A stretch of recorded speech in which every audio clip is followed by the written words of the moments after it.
আল্লাহর রাসূল সাল্লাল্লাহু আলাইহি ওয়াসাল্লাম সাদের কবরের পারে দাঁড়ায় রইছেন। হঠাৎ করে আল্লাহর নবী চিৎকার করে উঠলেন, তাসবির আওয়াজ দিয়ে উঠলেন, সুবহানাল্লাহ, আলহামদুলিল্লাহ, লা ইলাহা ইল্লাল্লাহ, আল্লাহু আকবার, আল্লাহু আকবার, এরকম চিল্লাইতে লাগলেন। কিছু সময় পরে আল্লাহর রাসূল কবরের পাশ থেকে সরে পড়লেন। সাহাবীরা জিজ্ঞাসা করে, ওগো আল্লাহর নবী, জীবনে কোনোদিন কবরের পারে দাঁড়ায় আপনাকে এমন ভাবে জোরে তাসবিহ পড়তে শুনি নাই, কি জন্য এত জোরে জোরে তাসবিহ পড়লেন? এত জোরে জোরে কেন চিৎকার করে তাসবিহ পড়লেন? আমার সাদের মৃত্যুতে তো আরো হেলে গেছে, কত দামিও, তার জানাজায় ৭০,০০০ রহমতের ফেরেশতা এসেছে, কত মর্যাদা তার। কিন্তু আল্লাহ জানে কোন কারণে তার সাথে কবর এমন খারাপ আচরণ করলো। সে যখন কবরে গেছে তো তাকে কবরের মাটি দাবানি দিছে। আল্লাহর রাসূল বলে, আমার সন্তানটারে কবরের মাটি দাবাইতাছে, এটা দেখা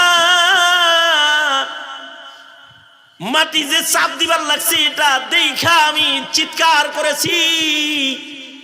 আমি যখন চিৎকার করে আল্লাহর দিকে মুতাওয়াজ্জু হয়েছি তো আল্লাহ তাআলা কবরকে ধমকি দিয়ে থামায় দিয়েছে। আমি তাসবিহ পড়ার পরে কবর শান্ত হয়েছে, আমার সাদের দাবাদাবি বন্ধ হয়েছে। অর্থাৎ যার মৃত্যুতে আরো সেরে যায়, যার জানাজায় ৭০,০০০ রহমতের ফেরেশতা আসে, তার কবরের ভেতরে যদি দাবাদাবি থাকে, নিজেকে নিজে আজকে এখন মুনাজাতের পূর্বে একটু জিজ্ঞাসা করে দেখো, গতকালকের ৫ বেলার নামাজও কি হক আদায় করে পড়তে পেরেছি? অথবা সেজদার হক আদায় করে কি আমাদের জবানে সুবহানা রব্বিয়াল আলাটা উচ্চারিত হয়েছে? অথবা আমাদের রুকুর ভিতরে কি সুবহানা রব্বিয়াল আজিম বলে হক আমরা কি আদায় করেছি? অথবা মহান মালিকের সামনে দাঁড়ায় আল্লাহর কালাম কি আদব আর আজবতের সাথে পড়ছি যে মহান আল্লাহ তোমার আর আমার উপরে খুশি হয়েছে? অথবা আল্লাহর সামনে দাঁড়ায়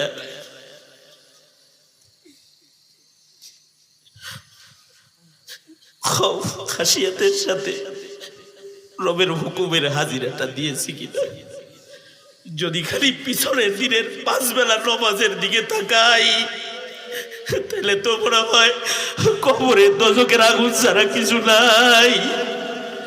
তাইলে তো মনে হয় আজরাইল যখন রূহ কবজ করতে আসবে, শাস্তি ছাড়া, কষ্ট ছাড়া নসিবে আর কিছু নাই।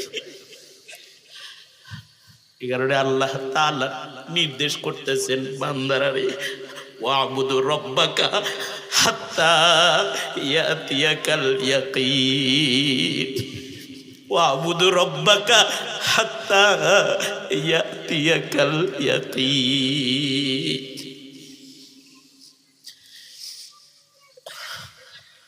মরণ যেন অসুন্দর না হয়, মৃত্যুর সময় যেন যন্ত্রণা না হয়, কবরের লাশ নামাইলে যেন কবরের মাটি তোমার আমার চাপ না দেয়। জীবনে যখন কোনো মাহফিলে যাইবা, জীবনে যখন কোনো আল্লাহওয়ালার সোহবতে যাইবা, জীবনে যখন কোনো নেক মজলিসে যাইবা, তো আল্লাহরে বলবা, ওগো আল্লাহ, আমি নেককার না, কিন্তু নেককারদের কাছে বইছি, আল্লাহ তুমি আমার নেককার হিসেবে গণ্য নিও। যেদিন আমারে ডাক দিবা সেদিন নেককার হিসেবে ডাক্কা নিও। যেদিন আমাকে কবরে যেতে হবে সেদিন কিন্তু কবরে নেককারের সাথে যে আচরণ হয় সেটা আমার সাথে কইরো। আর এটা হবে তখন যখন বান্দা ইবাদতকে নিজের কাজ বানাবে, ইবাদত থেকে অবসর নাই। ওয়াবুদু রব্বাকা হাত্তা ইয়াতিয়াকাল ইয়াকিন।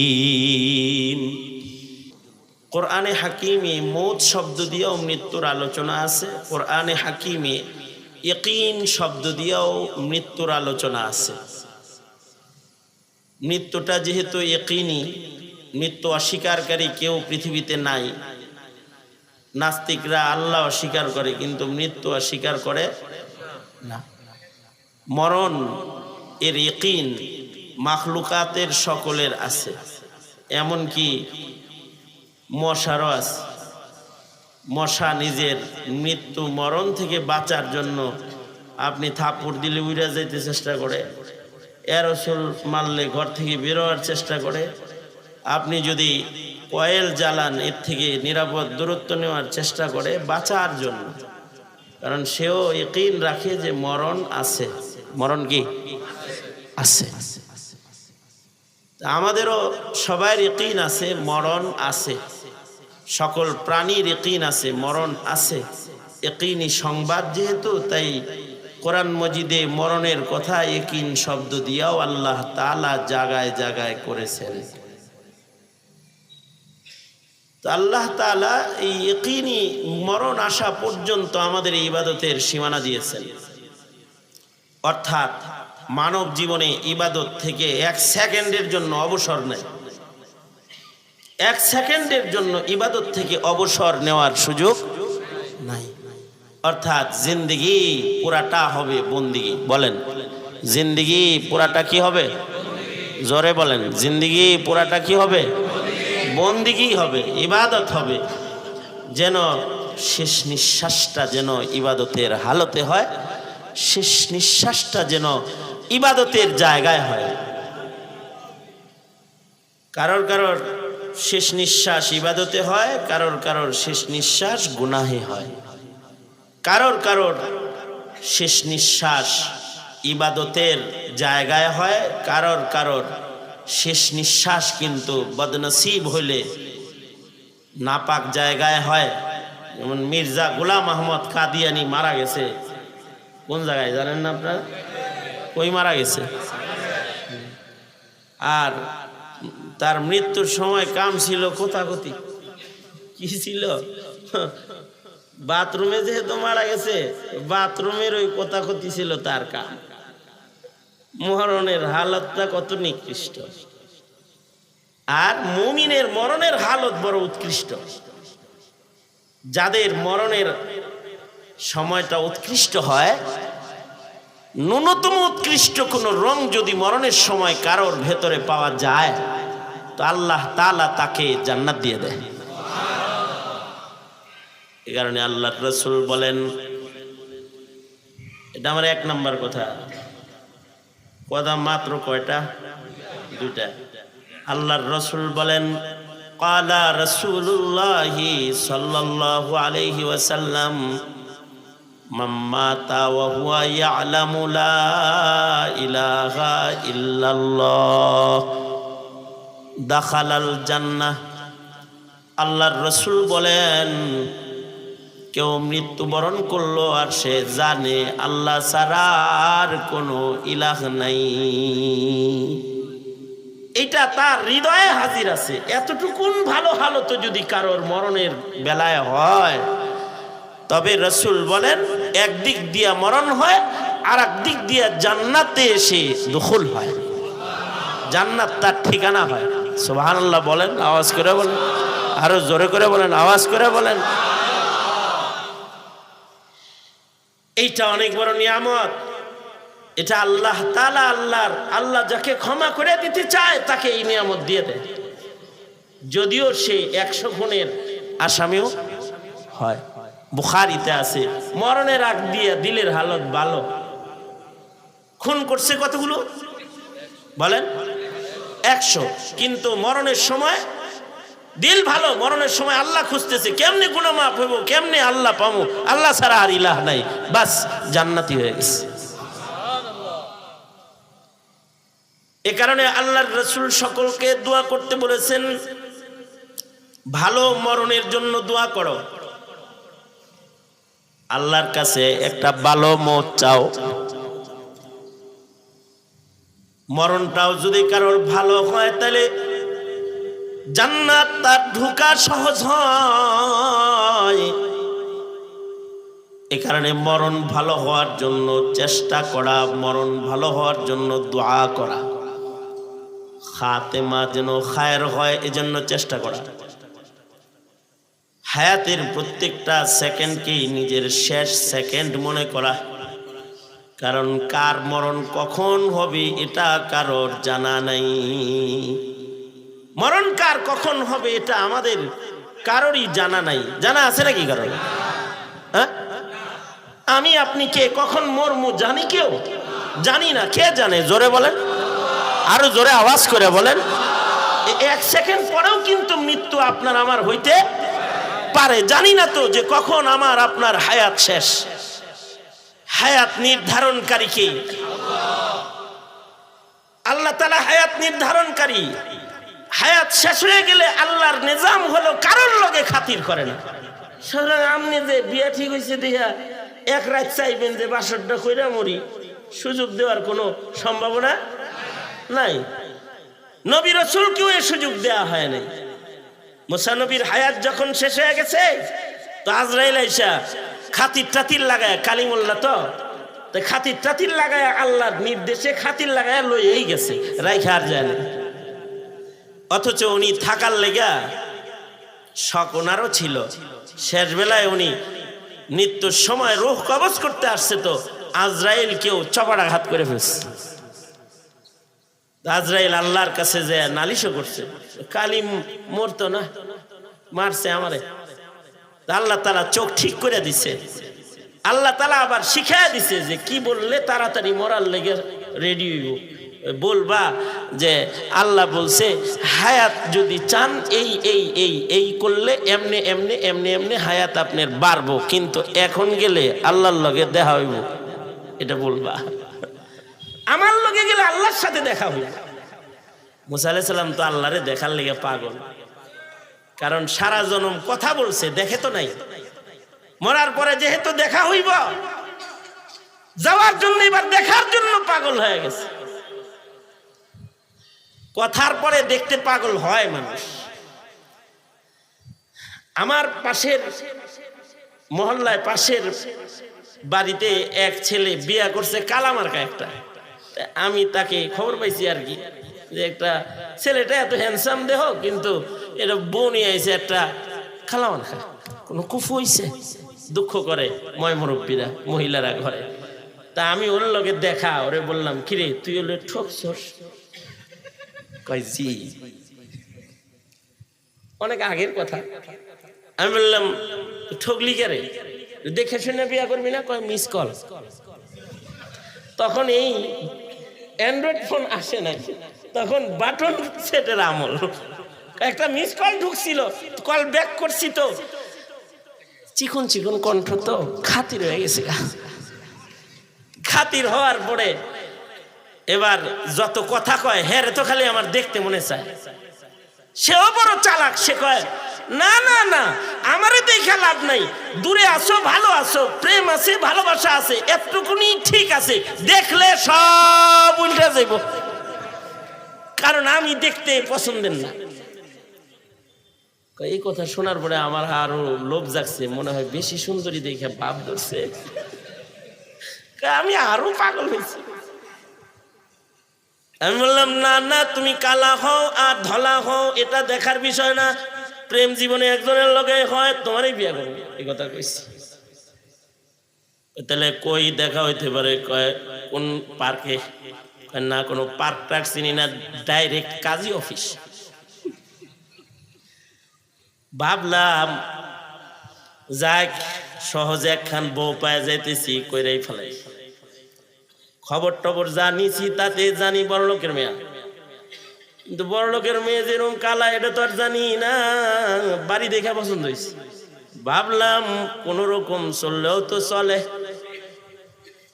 সময় মতো কাজী অফিসে গেলাম, যাই দেখি একেবারে হাত মোজা পা মোজা সব কিনতে প্যাকেট হয়ে আইছে। আমি তাকে বললাম কতক্ষণ পরে বলবো? কবুল। এখন তো দেখা যায় মেকআপটা উঠাও না, মেকআপ করে আইছে। ওইটা তো তাল পাইছি না, এক নজরে সাদা সাদা লাগলো, দেখতে ভালোই লাগে, গঠনটাও ভালো। ভাবলাম চলে। কিন্তু গোসল করে যখন গা মাখাইছে জলে তখন দেখি একেবারে তলে। এখন আর দেখি দেখতে সুন্দর না, কালা। এই হইল আমার প্রেমের জ্বালা। কারণ কি? কারণ হলো কথোপকথন। একটু কথা বইলা দেখার জন্য পাগল হয়েছে। মুসা নবী তো কালিম, কথা কয়, দেখার লেগে পাগল হয়ে গেছে। এবার সিধা শুয়ে কয়, আজরাইল লয়ে যাও, লয়ে যাও। ঠিক টাইম মতো যখন মত ওনার জন্য নির্ধারিত, কালিমুল্লাহ নিয়ে গেছে। সুলাইমান আলাইহিস সালাতু ওয়াস সালাম সারা দুনিয়ার বাদশা, ডিমের লাহান বাংলাদেশের বাদশা না, শুধু মানুষের বাদশা না, ইনসু জিনের বাদশা। যার মতন বাদশাহী কিয়ামত পর্যন্ত পৃথিবীর মাটিতে আর কেউ পাবে না বলে আল্লাহর কাছ থেকে গ্যারান্টি লইয়া তারপরে বাদশা। ইনিও আজরাইলের সাথে খাতিরের আচরণ পাইলেন। আজরাইল নিতে আসছে, তখন মসজিদুল আকসা নির্মাণাধীন, পুনর্নির্মাণ হইতে আছে। সুলাইমান আলাইহিস সালাম কয়, আজরাইল এটা একটা কথা, কাম করতেছি, জিন্নাতরা এখন লয়ে গেলে ওরা কাম করবো, ওরা দুষ্ট জাত। আল্লাহর লগে কথা কয়ে দেখি হায়াত টায়াত বাড়ে কিনা, মসজিদটা যেন পুনর্নির্মাণ করে যাইতে পারি। সুলাইমান নবী বলে, ওগো আল্লাহ, মসজিদটা নির্মাণ শেষ হওয়ার পরে মানলে ভালো হয় না? কয় না, মসজিদ আমার, এটা নির্মাণ করবো আমি। মসজিদ কার? জোরে বলেন কার? আরো জোরে বলেন কার? আল্লাহ, ওরা কি করে ডরায় আমি ছাড়া? এই জন্যই তো তোমার মারমু, কিন্তু তুমি মরবা, কিন্তু পড়বা না। মরবা কিন্তু পড়বা না। মরবা কিন্তু দাঁড়ায় থাকবা। মনে হয় বুঝে জীবিত মানুষ দাঁড়ায় রয়েছে। পয়গম্বরের মুজিজা ছিল এটা। উনি যখন জিনদের বিচার করতেন তখন রবের হালত চলে আসতো, গায়ের পশম গুলার সব তার কাটার মতো দাঁড়ায় যেত। জিনেরা ভয়ে খালি কাম করতো, যা বলতো তাই শুনতো, কারণ মনে হইতো যে কামান সেট করে বয়ে রয়েছে, যদি একটা একটা আয় তো আমরা মরবো। পয়গম্বরের রূহ বের করে আল্লাহ তাআলা লয়ে গেছেন, কিন্তু লাঠিতে ভর দেওয়া সুলাইমান পয়গম্বর জায়গায় দাঁড়ায় রয়েছে। একদিক দিয়ে মসজিদ নির্মাণ শেষ হয়েছে, কোরআন বলে, আর একদিক দিয়ে লাঠি উলু বুকায় খাওয়া শেষ হয়েছে। মসজিদ নির্মাণ শেষ, সুলাইমান নবী এবার পড়ছে। জিনদের ডাক্তার জিন যেটা, এটা আজকের মরা না, এটা আগের মরা, মানে টাইম মতোই মারা গেছে, খাতির হয় নাই।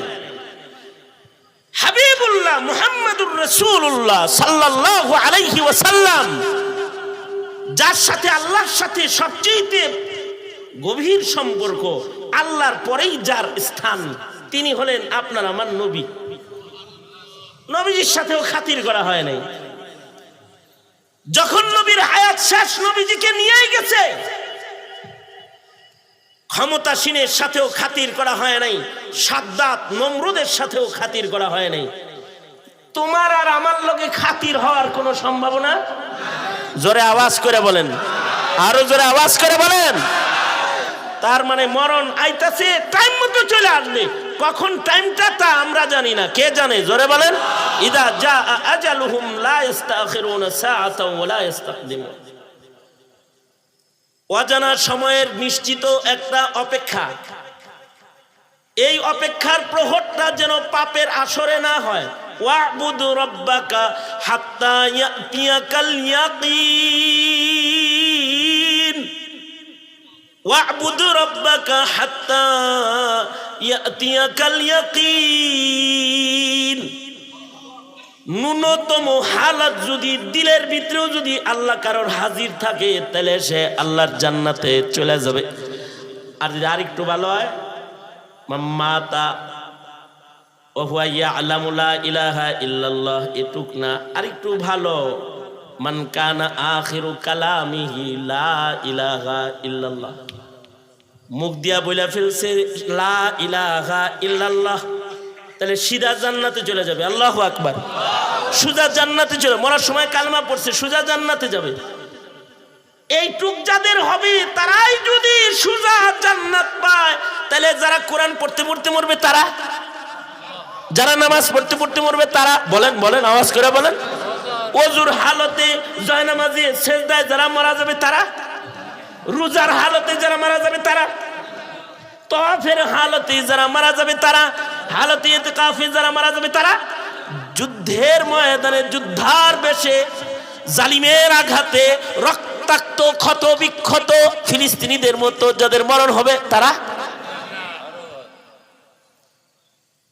মরণ যত ভালো হবে তার জান্নাত তত সোজা হবে। এ কারণে আজকে থেকে ইহতিমামের সাথে একটি দোয়া করবেন, আল্লাহ তুমি আমার মরণ ভালো করো, মরণ ভালো করো, এটা দোয়া হবে। আর মরণটা যেন ইবাদতের হালতে হয়, এজন্য নিজেকে ইবাদতের ভেতরে আটকিয়ে রাখার মেহনত হবে ইনশাআল্লাহ। বলেন আওয়াজ করে বলেন ইনশাআল্লাহ। জামানার বুজুর্গদের মৃত্যু কত সুন্দর। আপনাদের চরমনাই থেকে শুরু করি। চরমনাই মরহুম হযরত রহমাতুল্লাহি আলাইহি একেবারে জানাজার বাগান সাজায়া টাজায়া আল্লাহ আল্লাহ করতে করতে গেছে গা। এদিক থেকে যাইতে যাইতে ঢাকা হইয়া যত বুজুর্গদের কাছে যাইবেন দেখবেন মরণ বড় চমৎকার মরণ, বড় চমৎকার মরণ। জিকির করতে করতে করতে করতে চলে গেছে গা, নামাজ পড়তে পড়তে পড়তে পড়তে চলে গেছে গা, হাদিস পড়াইতে পড়াইতে বুখারী শরীফের 10 থেকে উঠা আমিনী রহমাতুল্লাহ আলাইহি মরে গেছে। এই যত বুজুর্গরা আছে সব এরকম মরণ বড় চমৎকার মরণ, মরণের চিত্রটা বড় সুন্দর। জমানার একজন বড় মুহাদ্দিস ছিলেন আবু যুরআ রাজি রহমাতুল্লাহি আলাইহি। এত বড় আলেম ছিলেন, নবীজির মোট হাদিস হলো 7 লাখ, আর আবু যুরআ রাজির একাই মুখস্থ ছিল 6 লাখ। সুবহানাল্লাহ, আর আস্তে করে বলেন সুবহানাল্লাহ। আচ্ছা বলেন তো আপনার আমার কয়খানা হাদিস মুখস্থ আছে?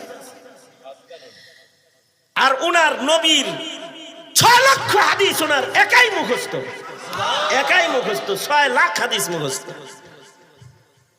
উনার এক ছাত্র নিজের বিবির কাছে গল্প করতেছে, জানো জানো আমি কার ছাত্র?